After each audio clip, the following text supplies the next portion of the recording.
Velkommen til forelæsningerne i tinglysning, som strækker sig over 7 timer her i efterårssemesteret.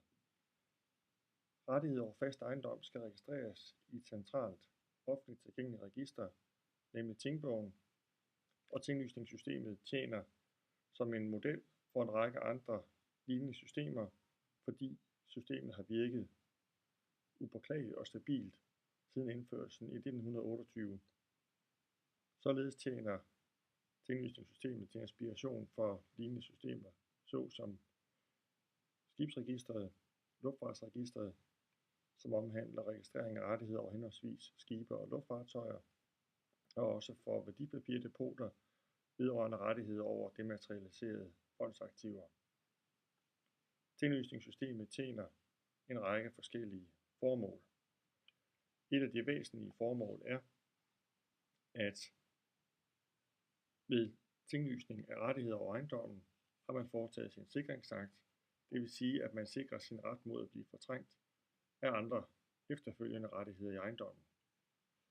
For at beskytte registrets troværdighed er der i tinglysningsloven en række forskellige muligheder for at ekstinguere.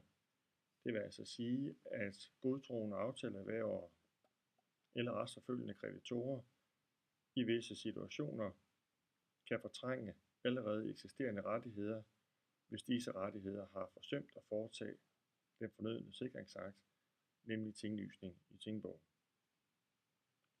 Derudover er der knyttet andre virkninger til tinglysningen. Det ene er, at man opnår legitimation.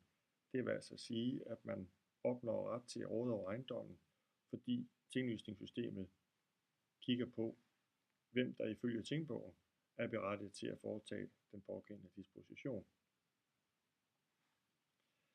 Emnet for forelæsningerne i de følgende timer her bliver som sagt rettigheder over fast ejendom. Derimod vil vi ikke se nærmere på de øvrige regler i tinglysningsloven om registrering af visse rettigheder over andelsboliger, visse rettigheder over biler og visse rettigheder over løsøre. Der er i disse tilfælde navnligt tale om panterettigheder, og derfor vil problemstillingerne for de aktive typer her indgå som en del i panteretsundervisningen til foråret.